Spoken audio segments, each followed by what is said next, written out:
여러분 안녕하세요. 안녕하세요. 오늘도 중부 예배 나오신 여러분 환영합니다. 네, 제가 먼저 예배드리기 앞서서 기도로 준비했으면 좋겠는데요. 제가 아직 오지 못한 친구들을 위해서 기도했으면 좋겠습니다. 아직 오지 못한 친구들이 어서 빨리 나와서 함께 예배드릴 수 있도록.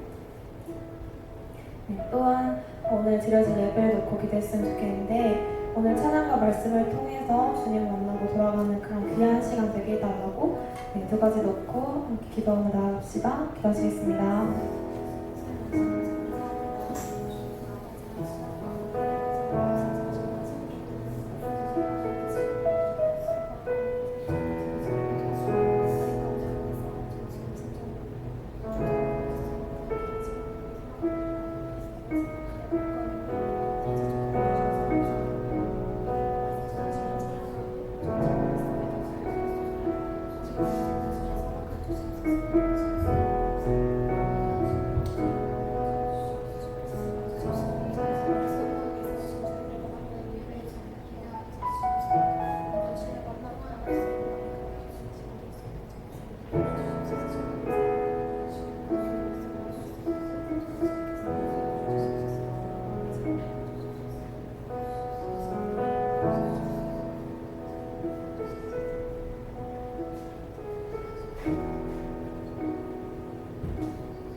모든 말씀 예수님의 이름으로 기도드렸습니다. 아멘. 사도신경으로 신앙 고백 드리시겠습니다. 전능하사 천지를 만드신 하늘의 아버지를 내가 믿사오며 그 외아들 우리 주 예수 그리스도를 믿사오니 이는 성령으로 잉태하사 동정녀 마리아에게 나시고 본디오 빌라도에게 고난을 받으사 십자가에 못 박혀 죽으시고 장사한 지 사흘 만에 죽은 자 가운데서 다시 살아나시며 하늘에 오르사 전능하신 하나님 우편에 앉아 계시다가 저리로서 산자와 죽은 자를 심판하러 오시리라. 성령을 믿사오며 거룩한 공예와 성도가 새로 부표하는 것과 죄를 사하여 주시는 것과 몸이 다시 사는 것과 영원히 사는 것을 믿사옵나이다. 아멘.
기도하며 나아가기 원합니다. 저희가 고백했던 찬양의 가사처럼 내 뜻보다 우리 뜻보다 크신 주님의 계획을 믿고 주님만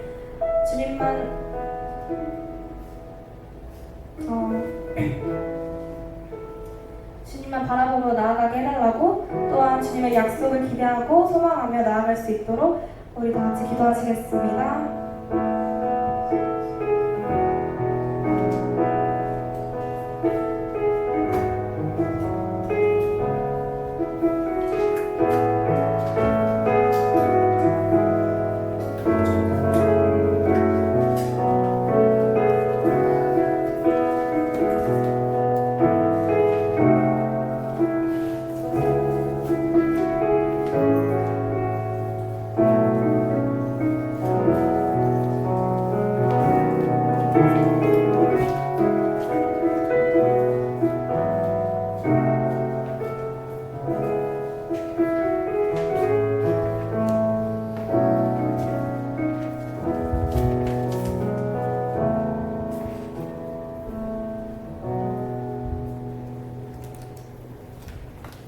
네. 내용은 안전합니다. 다시 한 번만 청량 한 번 더 부르죠.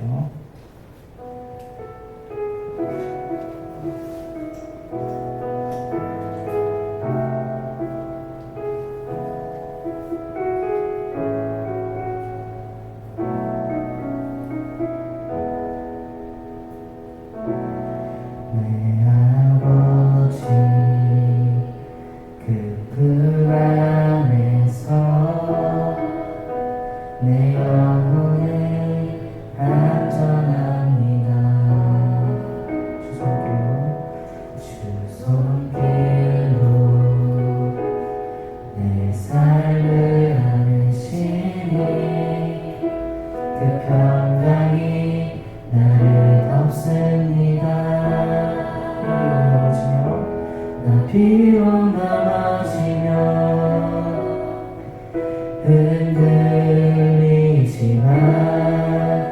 주 내 안에 거하며 나를 붙드시니 내 생각을 주께로 돌리고 주시는 평강의 옷을 입습니다.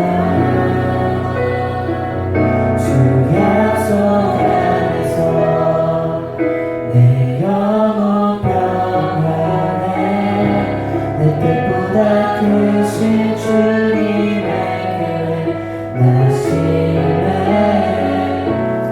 두려움 다 내려놓고 주님만 의지해 주 안에서 내 영혼 안전합니다. 주 약속 안에서 주 약속 안에서 내 영혼 평안에 내 뜻보다 크신 주님의 계획 나 신뢰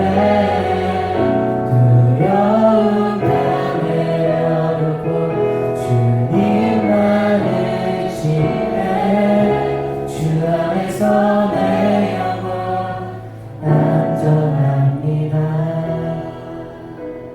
기도합니다.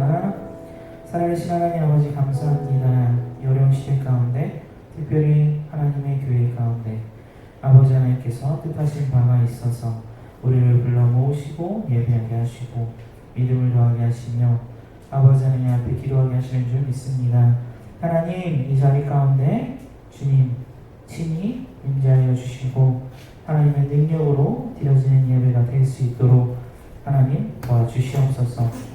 부족한 점은 십자가에 감추시고 오직 예수 그리스도의 십자가의 은혜와 공로와 하나님의 사랑만이 나타날 수 있도록 아버지 하나님 도와주시옵소서.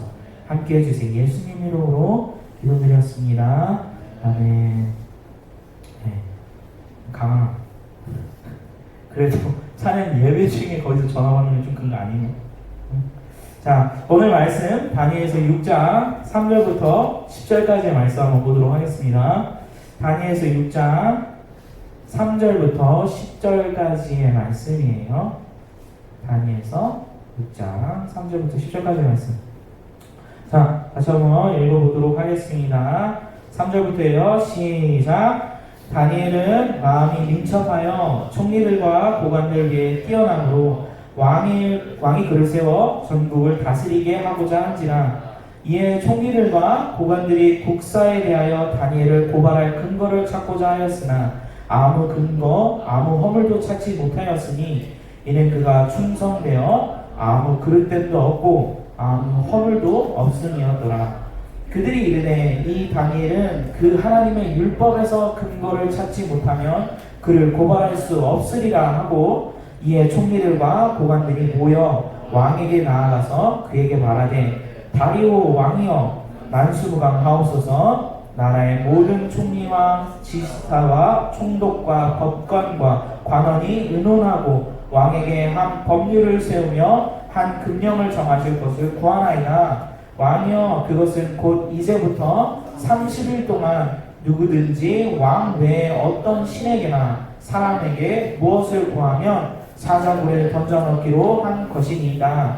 그런즉 왕이여 원하건대 금령을 세우시고 그 조서에 왕의 도장을 찍어 메대와 바사에 고치지 아니하는 규례를 따라 그것을 다시 고치지 못하게 하옵소서 하매, 이에 다리오 왕이 조서에 왕의 도장을 찍어 금령을 내니라. 다니엘이 이 조서에 왕의 도장이 찍힌 것을 알고도 자기 집에 돌아가서는 윗방에 올라가 예루살렘으로 향한 창문을 열고 전에 하던 대로 하루 3번씩 무릎을 꿇고 기도하며 그의 하나님께 감사하였더라. 아멘. 자, 따라합시다. 예수는 그리스도, 그리스도는 모든 문제 해결자. 네, 이거 좀 바꿔서 이렇게 해볼까요? 강사님 예수는 하면 네, 그리스도. 네, 그리스도. 네, 예수는 그리스도는 네, 그 고백이 여러분의 삶 가운데 진짜 고백이 되어지기를 소망합니다. 자, 다시 한번 따라합니다. 십자가 보혈로 나를 덮으시고 성령의 감동으로 예배에 성공하게 하옵소서. 자, 옆 사람에게 말합시다. 예배에 성공합시다. 네, 예배에 성공합시다. 자, 오늘 말씀 다니엘서 6장의 말씀을 가지고 다니엘의 예배, 우리가 지금 계속 믿음에 관련된 것을 통해서 이제 예배까지 흘러왔어요. 저번 시간에 이어서 오늘도 다니엘이 드리는 예배를 통하여 우리가 과연 어떤 예배를 드려야 하겠는가, 요거를 한번 살펴보고 그 다음에 여러분들의 삶 가운데서 정말 다니엘과 같이 하나님께서 일하시고 역사하시고 높이시는 은혜가 축복이 넘쳐날 수 있기를 바라요. 강나. 네. 다니엘은 오늘 말씀 딱 보니까 첫 절이 뭐였죠? 다니엘서 6장 3절 보니까 다니엘은 마음이 민첩하여 라고 얘기했어요. 그러니까 오늘 말씀을 한번 이야기를 보면 이래요. 다니엘은요, 포로로 바벨론에 의해서 끌려온 포로예요. 포로. 노예야, 노예. 근데 그가 끌려왔을 때가 추정하기로는 15에서 여러분의 나이 정도에 그가 끌려왔던 것으로 많은 학자들이 추정을 합니다. 그래서 포로로 끌려와가지고, 근데 아마 귀족이었던 것 같아요. 왕족이었던 것 같아요, 다니엘은. 그러다 보니까 어느 정도 글을 알았고 학문을 알았어요. 그래서 바벨론 국가에 끌려와가지고 거기서 어떻게 학문을 배우며 왕을 위하여 시종을 드는 역할을 하도록 바벨론 국가에서 포로를 교육하기 시작한 거야. 자, 그렇게 해서 자라난 다니엘이 오늘 보니까 벌써 나이가 약 70세 정도가 된 나이예요. 이때 나이가 이제 이게 학자들이 다 추정하는 건데 약 다니엘이 70세 나이가 된 때예요. 자, 그런데 이 여기서 뭐라 그러냐? 다니엘은 마음이 민첩하여 총리들과 고관들 위에 뛰어남으로 왕이 그를 세워 전국을 다스리게 하고자 한지라. 자, 바벨론 국가가 세워지고 나서 메대와 바사라는 나라가, 아까도 나왔죠? 9절에 메대와 바사라는 나라가 바벨론 국가를 점령해요. 전복을 해. 그래서 새로운 왕이 들어서는데 바로 다리오 왕이 들어서게 됩니다. 자, 그런데 다니엘이 얼마나 뛰어났던지 그 전 정권을 휘어잡고 다스리던 바벨론 국가에서도 왕 바로 밑에서 1인자 역할을 하면서 나라를 다스리는 역할을 도와서 그렇게 해냈는데 나라가 바뀌었어. 그럼 보통 나라가 바뀌면 그 밑에서 일하는 사람들 어떻게 해요? 왕이 다 처단해.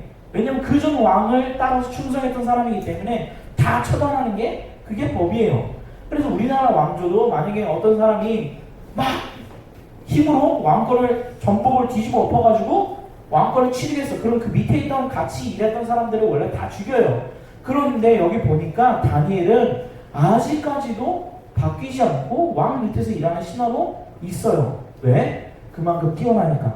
그만큼 대단하니까. 오늘 말씀을 보니까 또 이렇게 나옵니다. 다니엘은 마음이 민첩하여 총리들과 고관들 위해 뛰어남으로. 자, 다리오 왕이 자신이 정복했던 나라를 다스리기 위해서 어떠한 방책을 세우냐면 각 지역마다 그 지역을 다스리고 그곳에서 세금을 걷어서 왕국으로 가져오게 하는 12명의 고관을 각 지방에 다 세워요. 그 다음에 그 고관들로부터 걷어들이는 세금과 각종 여러 가지 일들을 도맡아서 할 수 있는 3명의 총리를, 그러니까 국가 전체를 다스리기에 가장 합당한 사람, 가장 똑똑하고 왕 다음으로 일을 잘하는 사람, 이 사람 3명을 뽑아서 총리로 3명을 뽑아서 이 12명들을 통하여 다 메시지를 주고받고 나라를 다스리게 해. 근데 그 중에 한 명 뽑힌 사람이 누구냐? 다니엘이 뽑혔어요. 그래서 3명 중에, 한마디로 왕 다음으로 3명의 3인자가 있는데, 한마디로 2인자죠. 2인자인데 이들 중에서 오늘 말씀을 보니까 총리들과 고관들 위해 뛰어나서 그를 세워 전국을 다스리게. 한마디로 이 3명 중에서도 가장 뛰어나. 한마디로 왕 다음으로 최고의 권력을 다니엘이 거머쥐게 됩니다. 그런데 오늘 다니엘 말씀 여기 보니까 다니엘은 마음이 민첩하여 그랬어. 여보세요, 마음이 민첩하다는 게 무슨 뜻이에요? 마음이 민첩해. 마음이 민첩하다는 게 무슨 뜻이에요? 맞아요 이게? 무슨 뜻인지 알겠어요? 다니엘은 마음이 민첩해가지고 고관들 위해 총리들 위해 가장 뛰어났대. 그래서 왕이 너무 뛰어나니까 모든 사람들 위해 세웠대.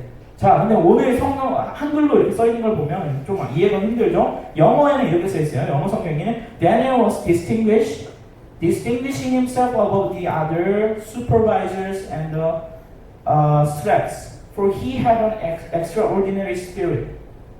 자, for he had an extraordinary spirit. 그는 다른 사람들보다 더 뛰어난 영을 가졌더라.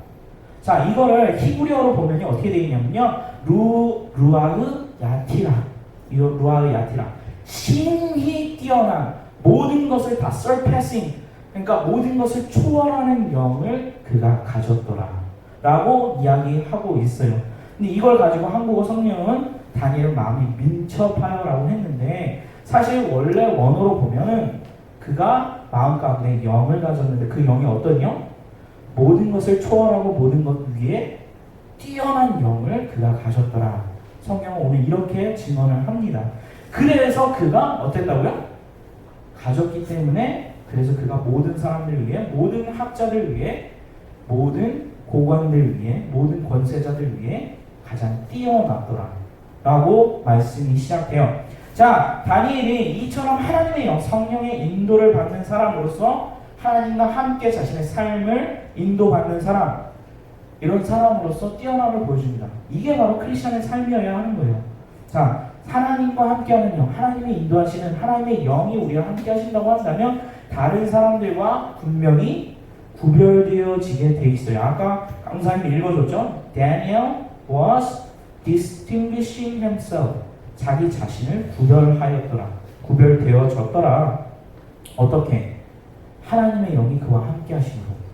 자, 마치 여기 보면은 다니엘서 6장 3절 우리가 방금 읽은 걸 한국어로 표현하면 마치 뭔가 굉장히 뛰어난 걸로만 기억이 되지만, 영어나 아니면 히브리어 원문으로 보게 되면 그가 단순히 그냥 뛰어나서 뛰어났다고 얘기하는 게 아니라 그가 다른 사람들과 구별되어졌더라 라고 이야기해요. 구별되어졌더라.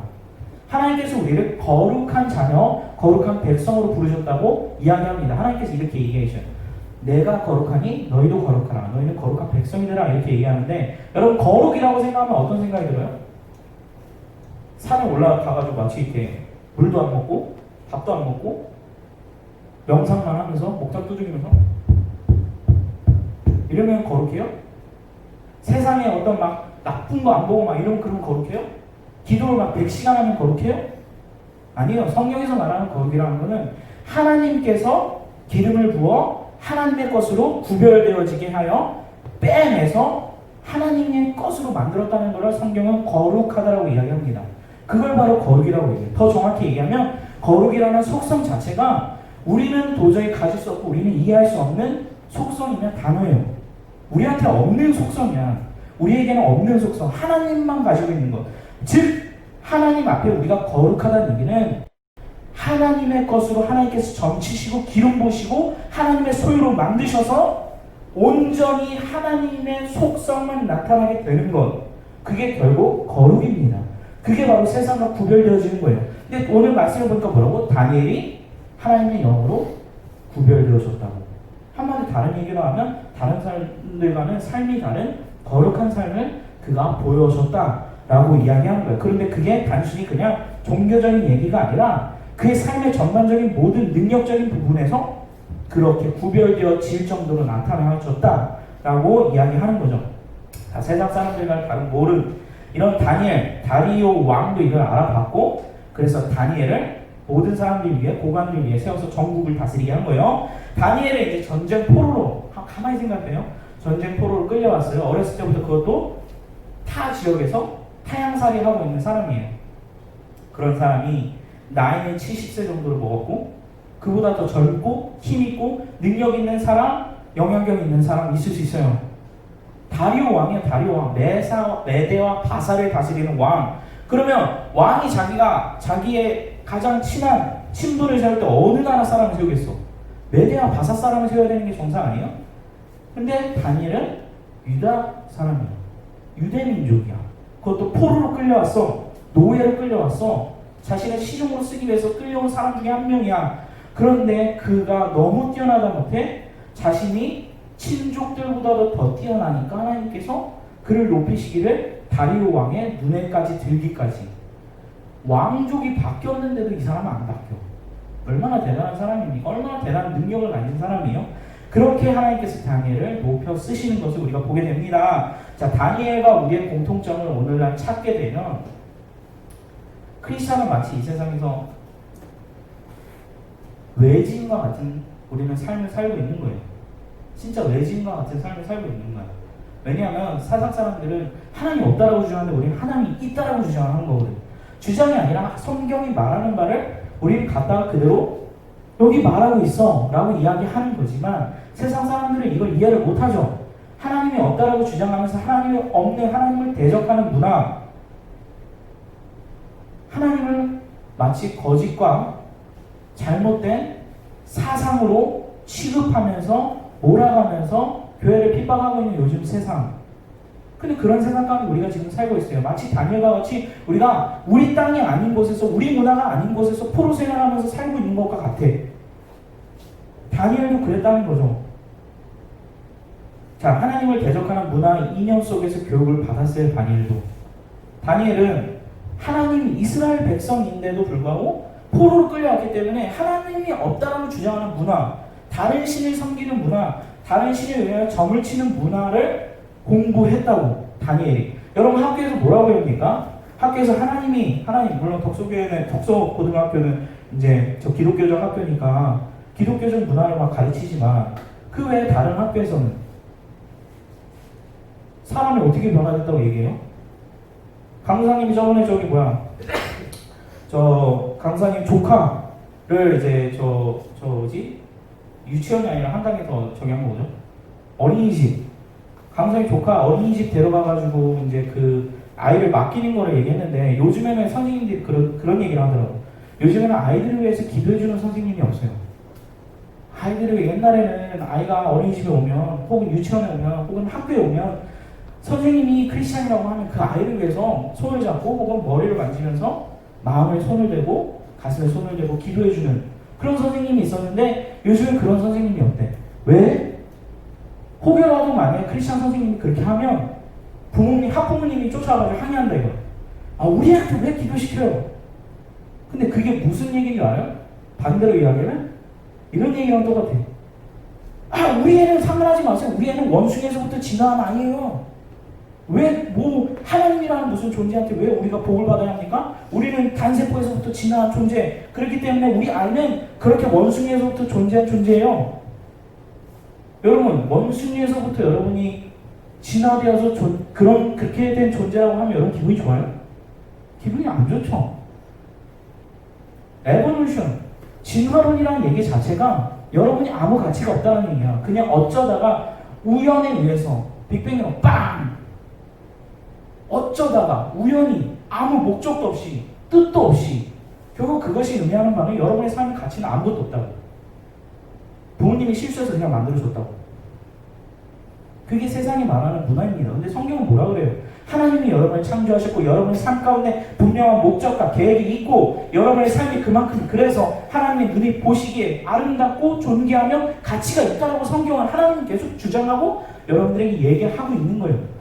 다니엘이 그러한 하나님의 목적과 계획을 따라서 비록 그가 포로가 되어졌고 타향살이를 하고 있지만 비록 그가 공부하기를 하나님이 없다라고 주장하는 그곳에서 억지로 강압적으로 공부를 했지만 그럼에도 불구하고 그곳에서 뛰어났고 그럼에도 불구하고 그곳에서 하나님이 하나님 되심을 나타내는 자로 삶을 살아내고 있는 것을 우리가 보게 됩니다. 왜요?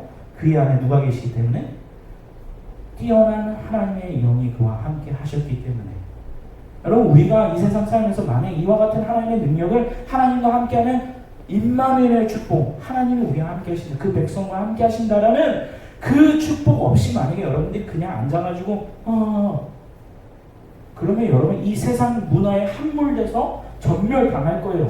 쓰러질 거예요. 무너질 거예요. 왜? 하나님의 영이 없이는 우리 힘으로는 아무것도 할 수 없으니까. 근데 오늘 다니엘서를 한번 봅시다. 다니엘이 어떻게 하나님께 예배하고 그가 어떻게 하나님의 영광됨을 하나님의 하나님됨을 어떻게 증거하는지 오늘 한번 말씀을 보자고요.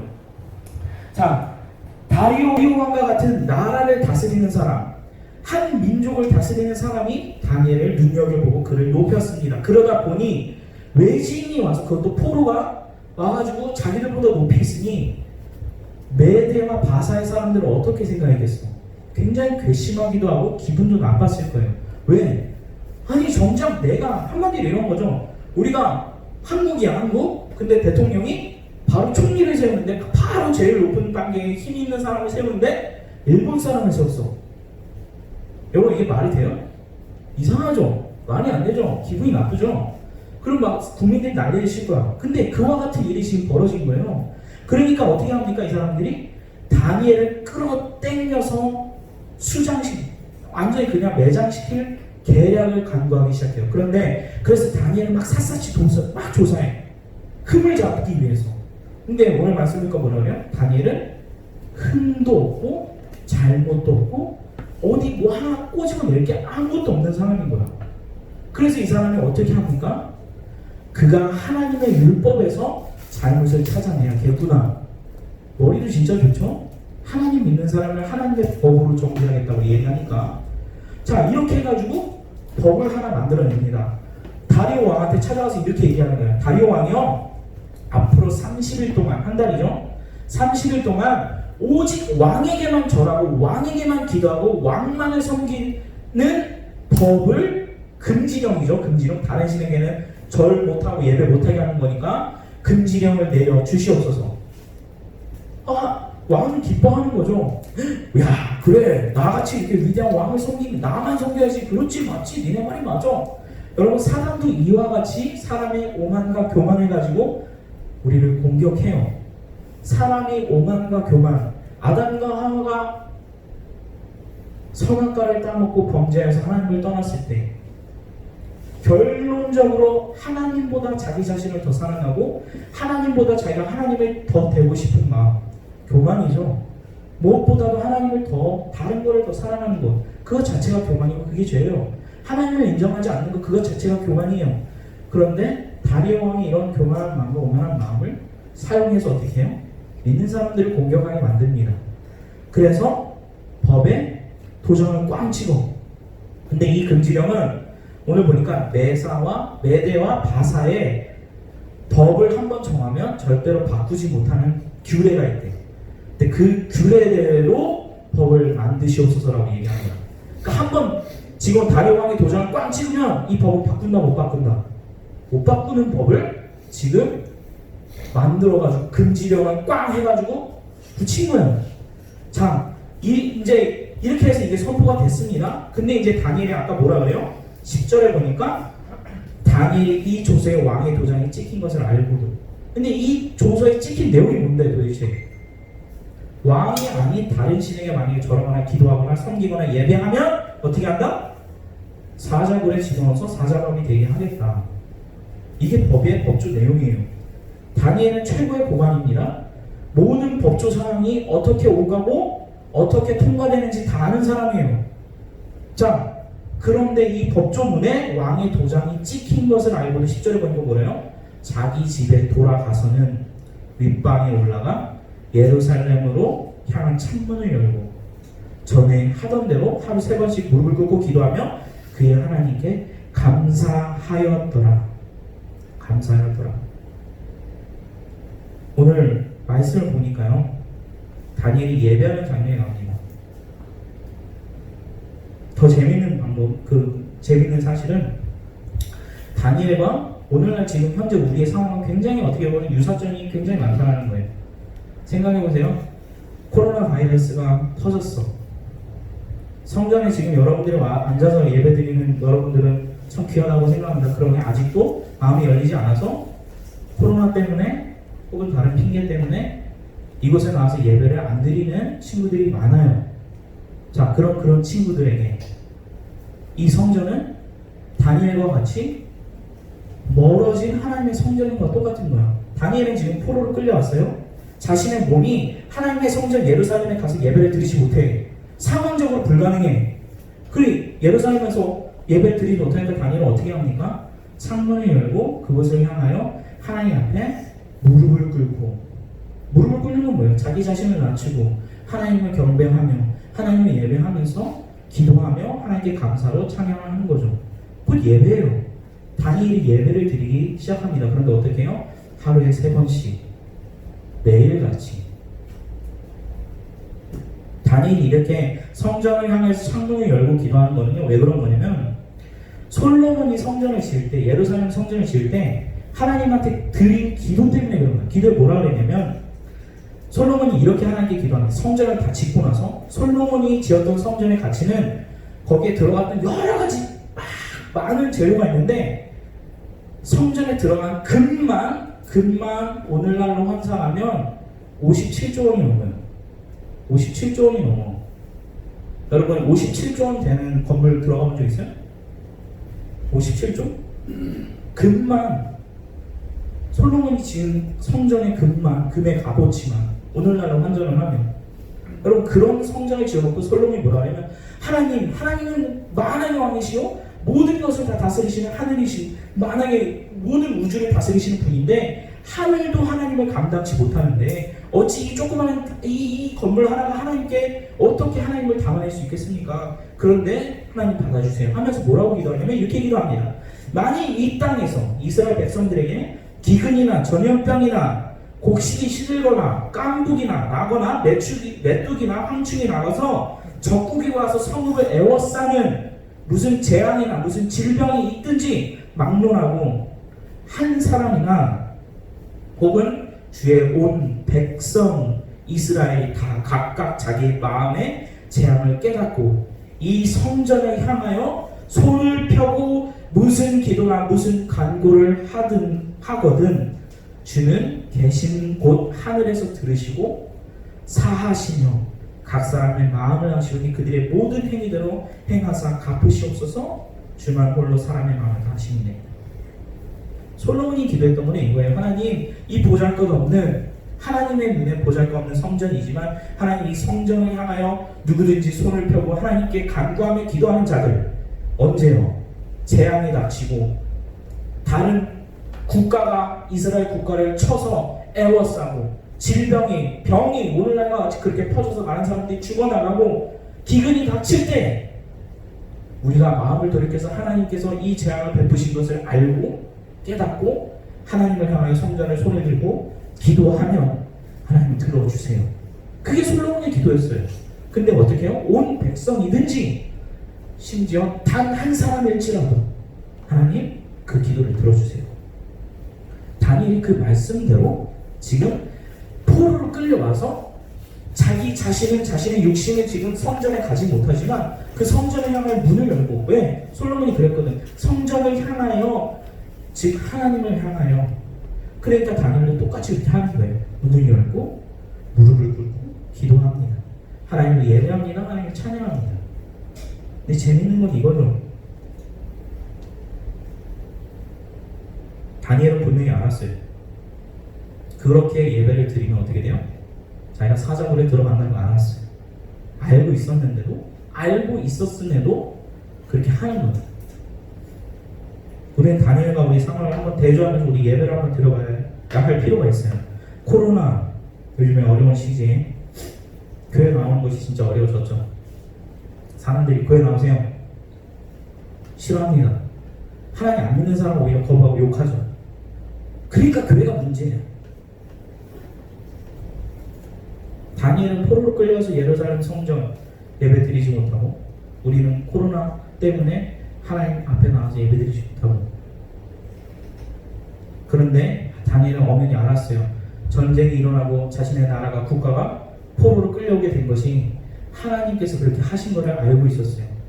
우리도 코로나가 하나님께서 무슨 계획을 가지고 계신지 모르지만 하나님의 주권 안에 하나님이 허락하셨기 때문에 코로나가 퍼진 것을 우리는 알고 있습니다. 그럼 이 상황 가운데 분명한 것은 하나님께서 어떠한 계획을 가지시든 간에 다니엘과 같이 어디에 있든지 우리는 예배자로서 하나님 앞에 서야 되는 거예요. 하나님께서 이같이 행하신 이유를 알고 그 뜻을 알고 그곳에서 하나님이 원하시는, 하나님이 뜻하시는 바에 따라 움직이고 계획하고 생각하고 마음을 따라서 발을 맞춰 하나님의 기쁨이 되어 드리기 위해.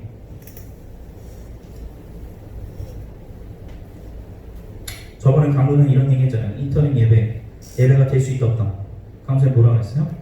인터넷으로 드리는 예배, 과연 예배가 될 수 있을까 없을까? 강사님은 인터넷 예배 드릴 수 없다고 생각합니다. 인터넷 예배 될 수 없다고 생각해요. 그러나 단 한 가지, 성경에 보면 하나님께서 항상 예외 상황을 만들어. 너무 가난해서, 원래 하나님 앞에 송아지를 드리고 양을 잡아서 제사를 드려야 하지만 너무 가난해서 그것조차 드릴 수 없는 자들에게 하나님께서 예배를 받으실 때 비둘기를 쪼개서 받게 하시고 곡식으로도 예배하게 하시고 항상 예외 상황을 만듭니다. 왜요? 그만큼 하나님께서 인애롭고 긍휼이 넘치시기 때문에, 그만큼 우리를 이해하시기 때문에, 우리의 연약함을 아시기 때문에. 그래서 특별한 상황, 정말 사실 한국교회 장애인들, 정말 몸이 불편해서 교회 나오지 못하는 사람들을 위해서 많은 교회가 영상으로 온라인 예배를 이미 예전부터 해오고 있었어요. 근데 그 사람들 뭘 위해서? 진짜 예배 나오고 싶은데 못 나오는 사람들을 위해서, 배려인 거지. 하나님의 자비와 긍휼을 따라서 교회가 그 사람들을 위해서 배려하는 거예요. 우리 고등부도 우리 영상을 이렇게 찍습니다. 왜요? 아직 마음이 어려가지고 예배당에 나오는 게 힘든 친구들을 그냥 배려해요. 그곳에서 예배하라고. 그들이 진짜 하나님 예배하고자 하고 영과 진리로 온라인으로 드릴지언정 그곳에서 정말 하나님을 찾고 예배하면 그 예배 될 수 있습니다. 예배 돼요. 근데 단순히 그게 아니라 귀찮아서, 단순히 예배당에 나오는 게 싫어서, 그럼 그건 예배가 될 수 없어요. 핑계지. 이곳에 나와서 예배드리는 여러분 축복합니다. 하나님께서 정말 여러분 삶 가운데 항상 동행하시면서 여러분의 모든 삶이 축복되고 복되기를 원해요. 그런 자리가 될 수 있도록 하나님 앞에 간구하고 기도하고 마음을 다해서 여러분이 예배하세요. 다니엘과 같이. 오늘 다니엘이 이렇게 기도합니다. 그렇게 자신이 죽을 것을 알면도 불구하고 기도하기를 예전과 같이 기도하더라. 예전과 같이. 무슨 얘기냐? 우리가 만약에 이런 상황이 오면, 코로나, 만약에 이 코로나 때문에 내일 당장 정부가 이렇게 발표를 해. 이제부터 종교시설 모두 다 예배 금지합니다. 모이지 마세요. 우리 어떻게 해야 될까? 어떻게 해야 돼요? 강사님은 그 정부의 지침대로 안 모이는 게 옳다고 생각해요. 옳다고 생각해요. 단 예배는 멈추지 말아야지. 어디 있든 간에 그곳에서 다니엘과 같이, 다니엘은 지금 성전도 없어요. 같이 예배할 사람도 없어요. 포로 생활 왔어요. 노예로 종살이로 왔어요. 근데 자기가 있는 곳에서 하나님 앞에 예배드리는 예배 자리를 만들어 가고 있는 거야. 뭘 따라서? 말씀을 따라서. 여러분이 어디에 속하든 간에, 강사님 저번 시간에 얘기했죠. 여러분의 삶이 하나님의 찬양이 되게 하고 여러분의 삶이 하나님 앞에 예배가 되게 하세요. 그럼 그곳에서 하나님께서 축복하시고 일하실 거라고. 다니엘이 그 같은 삶을 살고 있는 거예요. 다니엘이 뭐라 그러냐? 이렇게 얘기합니다. 자기 집에 돌아가서는 전에 하던 대로. 우리 같으면 이렇게 기도하겠지. 하나님 어떡해요? 나 예배해야 되는데 하나님 그 조서 왕이 통과시킨 거 그거 해제시켜 주세요. 안 그러면 저 예배 못 드립니다. 하나님 이거 빨리 상황 해결해 주세요. 안 그러면 저 예배가 못 나가요. 단이 이렇게 기도했을 거예요? 아니면 보니까 뭐라 그래요? 전에 하던 대로 그냥 기도하는 거예요. 그냥 예배하는 거야. 창문 열고, 우리 같으면 이렇게 생각했지. 한 달 정도만 그냥 창문 안 열고 몰래 기도하면 어떻게 해? 그럴 수 있잖아. 한 달 정도만 예배 안 하지. 하나님은 어차피 한 달 뒤에는 나 할 건데. 똑같은 거 아니에요? 코로나. 한 달 정도만 코로나 때문에 내가 예배당 안 나오는 거. 안 나오는 거 좋다 이거야. 예배는 멈추지 말아야지. 한 달 정도만 내가 예배 안 하는데 왜? 한 달만 지나면 나 다시 코로나만 다 끝나면 나 예배당 나와서 예배 드릴 건데. 아니요. 오늘 다니엘이 하는 얘기는 하나님 내가 이 법 때문에 정령 예배를 드리다 죽을지언정 난 늘 하던 대로 예배합니다. 예배합니다. 여러분 우리의 예배가 이렇게 돼야 돼요. 이런 예배가 돼야 돼요. 다니엘이 이렇게 드릴 수 있는 이유는 자신의 생명보다 자신의 모든 것보다도 하나님께 앞에 드리는 예배를 더 중요시 여겼기 때문에, 그것을 더 가치 있게 여겼기 때문에 다니엘은 이런 예배를 드릴 수 있는 거예요. 왜요? 하나님이 나의 생명의 주권자 되시는, 하나님이 허락하시지 아니하시는 내 생명이 절대로 죽을 수 없음을, 하나님을 믿는 믿음이죠. 그게 바로 믿음으로 나아가는 예배인 거예요. 하나님 앞에 드려지는 예배. 우리가 그런 예배를 드려야 합니다.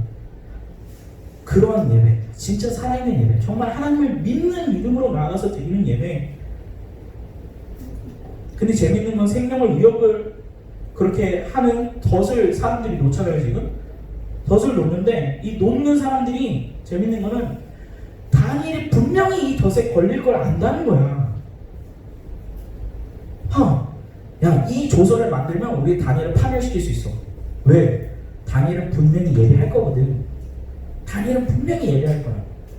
웃기지 않아요? 세상 사람들이 이 상황 한마디로, 우리 쌤을 보는데 쌤이 예배를 드리면 감옥 가라. 근데 이 쌤은 분명히 예배 드릴 거 알아. 여러분, 사단이 우리한테 덫을 놓을 때도 우리의 수준만큼 그만큼의 덫을 놓는 거예요.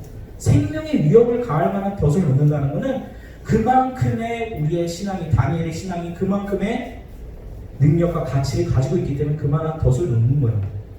만약에 사단이 사탕을 만들면서 야 일로와, 예배 드리지 말고 일로와 하는데 애같이 그거 가지고 쫓아가. 애같은 신앙인 거지. 생명의 위협은커녕 그냥 사탕 하나를 유인하면 예배당에서 빠져나오게 할 수 있어. 여러분의 수준, 하나님 앞에 드려지는 예배의 수준 높이시기 바래요. 그만한 수준은 그만한 시련이 따라오는 겁니다. 하나님께서 분명히 감당할 시련 외에는 주신 적이 없다라고 얘기하셨습니다. 우리가 현재 우리가 처한 상황을 생각해서 하나님 앞에 드려지는 예배, 베드로전서 5장 8절에 보니까 근신하라 깨어라, 너희 대적 마귀가 우는 사자같이 두루 다니며 삼킬 자를 찾느니. 눈에 보이는 사자보다 눈에 보이지 않는 영적인 사단 마귀의 사자를 우리는 더 경계하고 조심하고 거기에 깨어 있어야 되는 거예요. 왜? 육신을 죽이는 자보다 우리의 영을 죽이는 자를 하나님이 더 두려워하라 하셨거든요. 우리 눈에 보이는 사자보다, 환경보다 하나님을 더 두려워하는 여러분이 되기를 소망합니다. 하나님을 더 두려워한다는 것은 하나님을 경외한다는 얘기예요. 두렵고 떨리는 마음으로 하나님을 사랑하지만 하나님을 두려워하면서 존경하면서 그렇게 하나님 앞에 마치 죽으면 죽으리라, 내가 오늘 예배하다가 내 모든 권력, 재산, 심지어 내 생명까지 잃을지라도 늘 하던 대로 예배하는 다니엘과 같이 어찌 않아요? 이 정도 신앙이 되지. 우리나라에 예전에 그렇게 해서 죽어간 목사님들이 있었어요. 일제강점기 시대에 천황 숭배하라고, 일본 천황이라 일본은 왕을 신처럼 만들었잖아요. 그래서 그거 숭배하라고, 그래서 많은 목사님들한테 강요했습니다. 물론 그냥 목숨 부지를 위해서 그렇게 숭배하고 목숨을 건진 목사님들도 있었어요. 성도님들도 많았어요. 근데 그 중에서 많은 목사님과 성도님들이 거부하고 죽기를 택했어요. 그래서 죽었어요. 진짜 많은 목사님 죽었다고. 저라면 살려줘. 천황 숭배하라고 일제강점기 때 우리나라 목사님들한테 여기 이거 엎드려서 여기 절해? 절하면 삽니다? 안 절해. 그냥 하나님만 섬기는 사람입니다.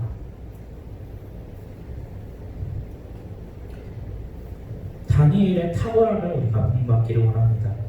그가 단순히 그냥 출세하고 지위가 높고 공부를 잘해서가 탁월하다는 게 아니라 흔들리지 않는 하나님을 향한 일편단심, 세상과 우리를 구별짓는 가장 보편적이고 가장 겉으로 잘 드러나는 행위, 삶 뭐예요? 여러분이 누구나 다 봤을 때, 여러분의 삶 가운데서 딱 봤을 때 가장 이 사람 하나님 믿는 사람이구나 하고 세상 사람도 알 수 있는 행위, 예배가 나오는 거, 주일날 교회 가는 거. 옆집에 그냥 문을 열었는데 나와가지고 예배 가네? 뭐야? 이 사람 교회 다니는구나, 하나님 믿는 사람이구나.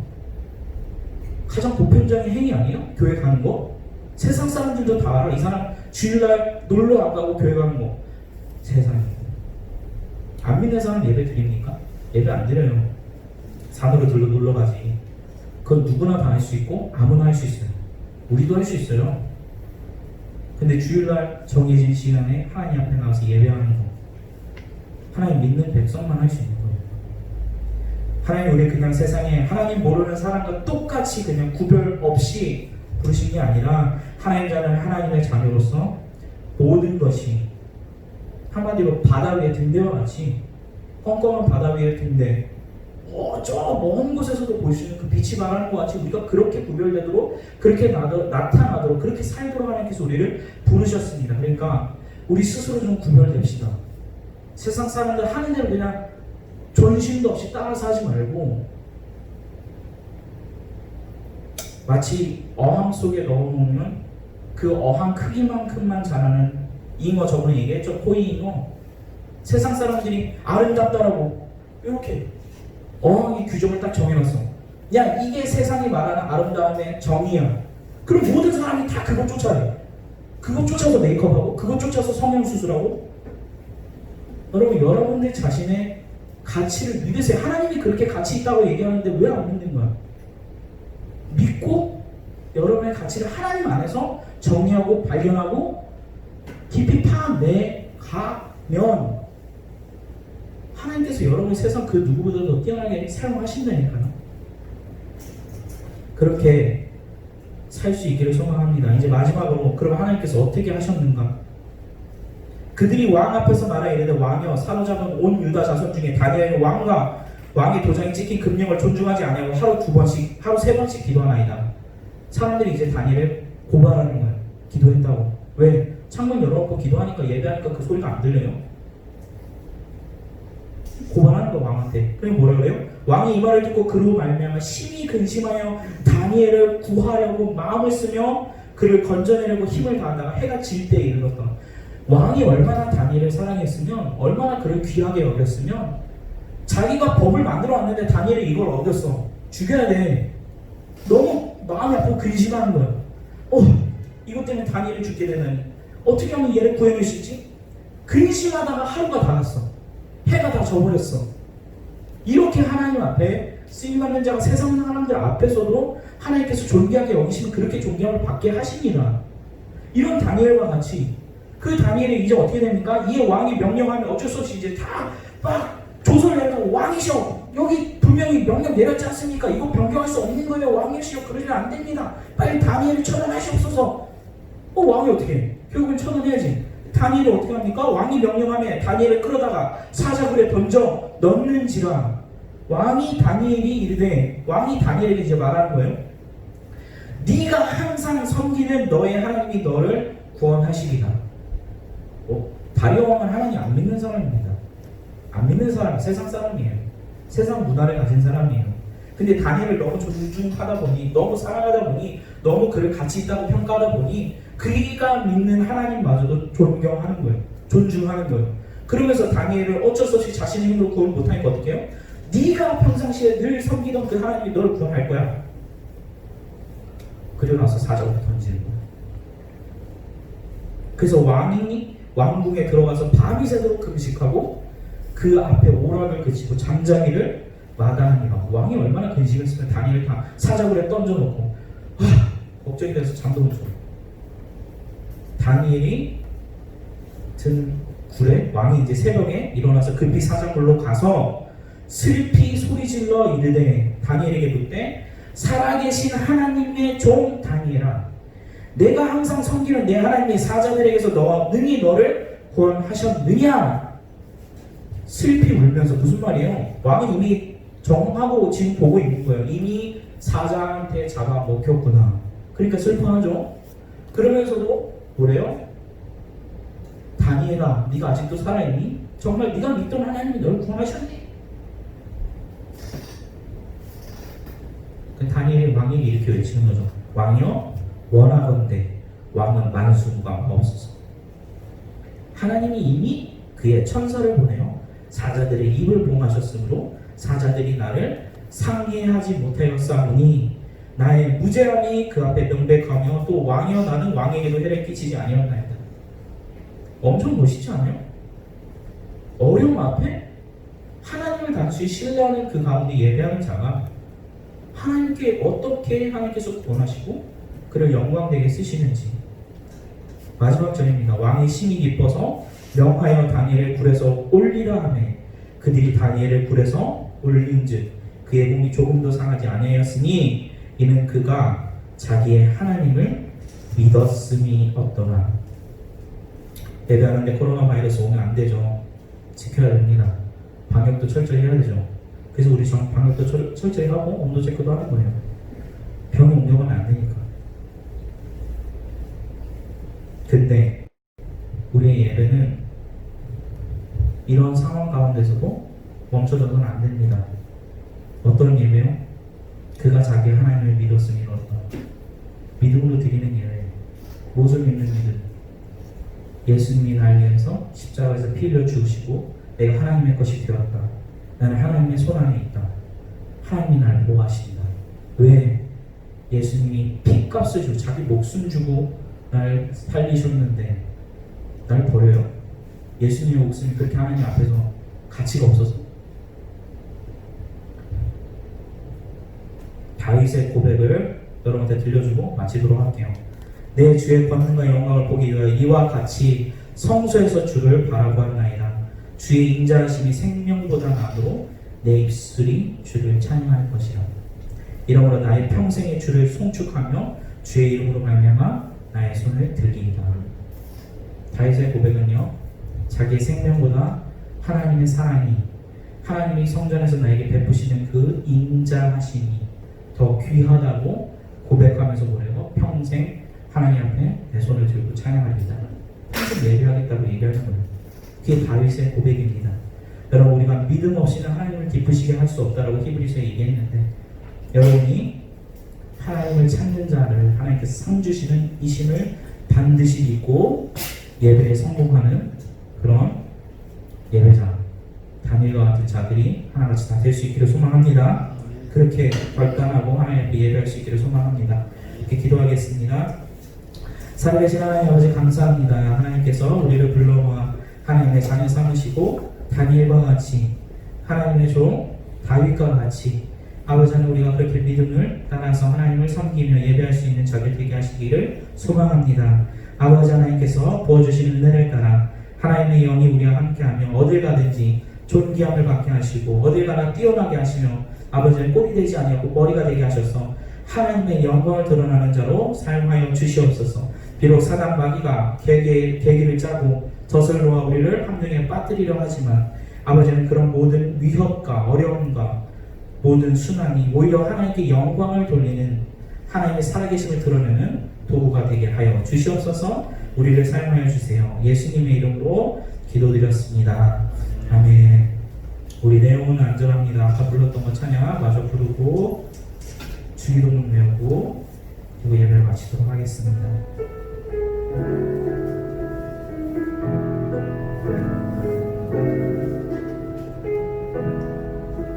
찬양의 가사를 한번 여러분의 가사로 여러분의 고백이 되게 해보세요.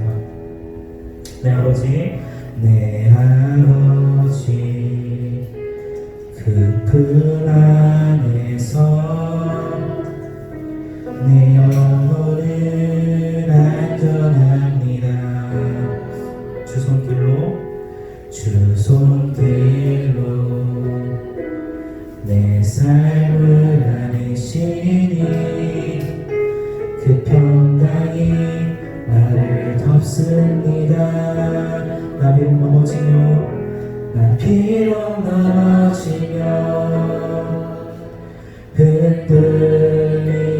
흔들리지만 주 내 안에 거하며 나를 붙드시니 내 생각을 주께로 돌리고 주시는 평안의 옷을 입습니다.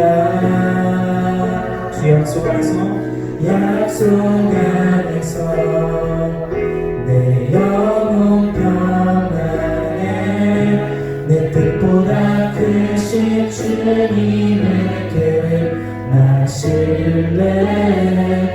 두려움 다 내려놓고 주님만 의지해. 주 내 영혼 안전합니다. 주기도문으로 예배 마칩니다. 하늘에 계신 우리 아버지와 이름이 그렇게 여기를 해주시오.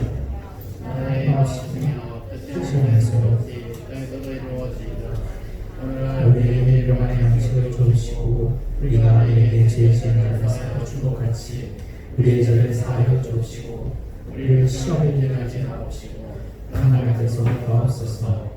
그의 나라와 권세와 영광이 아버지께 영원히